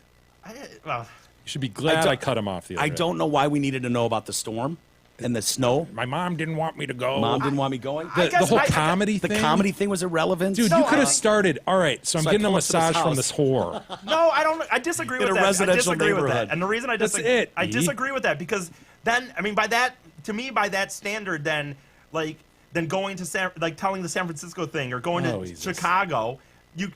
There's build up to those stories that make. What did them the funny. build up add to that story? To me, Yeah, it I does. gotta, dude. Normally, I would agree with you, E. You know that. I'm a I big think- fan of yours, but on this one, I got to side with Jay. I don't know that any of that, whether you were hungover, that it was New Year's, That your parents didn't want your you to go to parents didn't Grand want you to Rapids? go, That you had done comedy the night before and that you're done in the well? snowstorm. and it was some No, I weird think the 40 comedy you wear was- any? the comedy was- 40 people were there. Wasn't a real thing, Yeah, but it was but he like got booked afterwards? But he got booked. He got a job. Like The none of that was. Lucky. Dude, I disagree. so I was on Backpage.com, and I end up at this whore's house in a weird neighborhood, and I go there. Bam. Boom, You're you're in. You're See, I in, you're disagree running. because for one, I The disagree. crow is flying. I disagree because then I say, well, where is it? Where were you? I was in Grand Rapids. Why were you in Grand Rapids? Well, it was I was doing. You're asking comedy. questions neither of us would ever No, ask. and if we Oh, did, you could quickly answer them. I disagree. Well, I disagree. You know what? It is what it is, man. I disagree, and I think that stuff to me is funny. I wholeheartedly disagree. What's funny about you going to Grand Rapids? I think the whole part of it is leads to the freaking hand What's job, funny which is about it funny. snowing? It is funny to me that a person in my situation is hungover from New Year's. I'm a fucking loser trying to drive 3 hours to get paid to do a mild amount of comedy. Okay, fine. If you feel that is so essential to the story, Well, it is to you me. could easily go, dude. New Year's Eve, I'm hungover. I got wasted. I'm hungover as shit. Now I'm horny as hell, and so horny. I know. I end up on Backpage. Next thing I know, I'm pulling up to some Okay, well, you know what? skank's Now you house. told the whole story, and now you're taking it into summary. That's not how I. Jesus, when you interject, you've got to like quickly decide. There's a determination. Like, Yeah. What am I I? actually What am I did going to say? interject that day. What am I going to add to this? Boom. I actually didn't interject. I was asked if I'd ever done that, and I said Okay, yes. and the mic is yours, and now you need to quickly assess how can I tell this in a pithy way, an entertaining way. Okay, well, you know what? It not doesn't about- matter because we're just going to disagree on whether I believe that those facts make it I have funny no or not. problem disagreeing to agree with you. However, you have to think about the audience that's taking the story in. I know you love hearing your own stories, and so the more of it, the better. But you got to think broader. You got to think about the audience. I was thinking about the audience, and I believe that. No, you weren't. Well, If no, Jay had- no. if- Yes, I was. Whether I'm right or wrong, I was thinking about No, it. he and I- wasn't. If okay, fine. that story had started the way you did, and you were on the comedy stage, spotlight on you, microphone, and Jay was in the audience with a basket of tomatoes, you would have started hurling them. I Yeah. disagree Let completely. me ask you this, I think Jesus. I you disagree would've. completely. If you would've- So many times, I have way more recently just started telling stories I haven't told before. I've been trying to do that at comedy shows, and I've had decent success just literally off the cuff starting just ribbing. Jesus, let me ask you this. Would I have cut you off the other day had you have gone, all right, I'm getting a massage from this whore? No. Fuck no. Instead, it was, dude, so I get asked to do this comedy, and fuck, man. Well, we're just going Crow, round and round whether fly. we disagree. Okay, well, we're just going round and round on whether we agree to the fact. I disagree, obviously. So there's where we at. Well, we know never to open E's mic again, then. There's where we at. There's where we at. Paul writes in, Bobby Kelly. Bobby. Best interview you've ever done, period. Arrived at my house and What? sat in my driveway for 15 minutes to listen to the rest of the interview. That kind of shit will put you guys on the map. Dude, he was funny as The hell. man. USA map, says Paul. Already the Kings of Detroit. Regards, Paul. Dude, I I always, was- when I see the word regards in an email, I always wonder whether that's an auto, little thing. Autofill? An autofill, or whether he's actually typing regards. He's I probably- love it. I hope he did. Yeah, he probably did type regards. Regards, comma, Paul. I've started using hugs. Oh, nice. Signing off with hugs, Mike. not Bobby? Dude, I was thinking about Bobby the other day. One of the things that he was on stage, he was talking about he's like, remember when he was talking about some chick being fingered in the park? Oh, she's yeah. Like, he's like, do you ever get laid here in this park? And she's like, I got fingered once. And he's like, oh.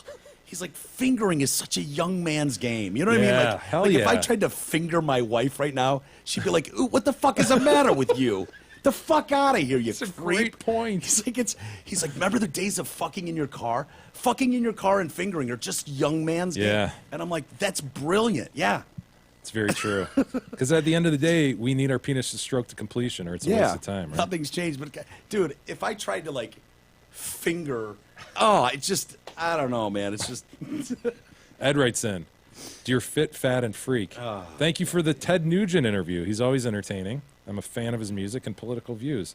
All the haters can suck Big E's nuts. Thanks again for putting out a great show. I haven't missed an episode and listened to most 2 to 3 times. Well, Ed, how is that possible? wonder if he does like the double time. Probably, where we all sound like Mickey Mouse. Yeah, And, chipmunks.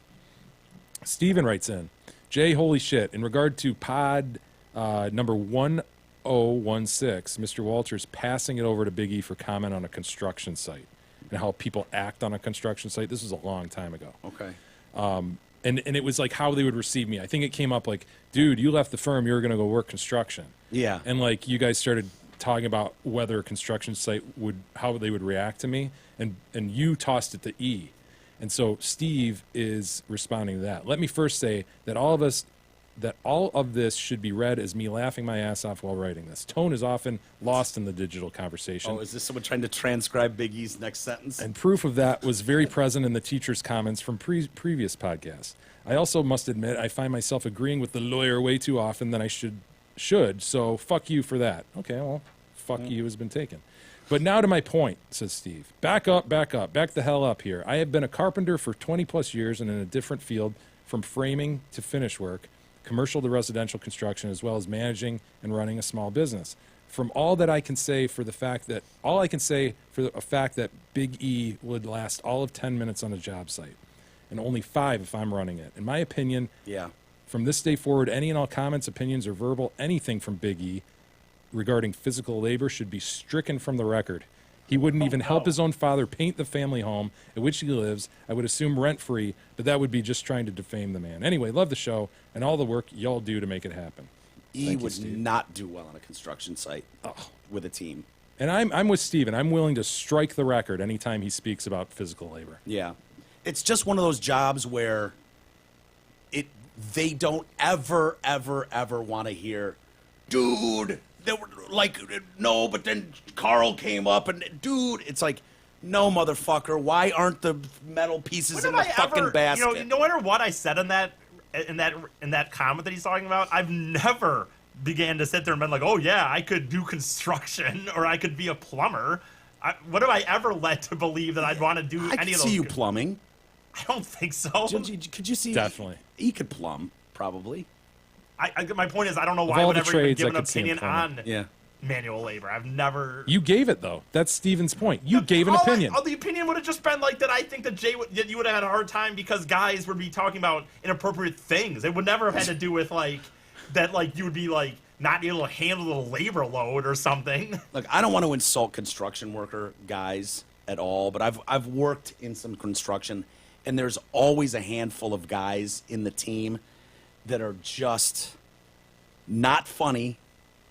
Think they're really funny, and they're usually the loudest ones, and those guys would irritate the balls out of you. Yeah. Those guys that find humor in, you know, the lamest shit joke you've ever heard. Yeah, the lowest common denominator Like, bullshit. The lowest hanging fruit, and you construction guys know who those guys are, and they would drive you nuts, Jay. You would be like, oh, I can't deal with Lou. Maybe. Fucking Lou, you're 53.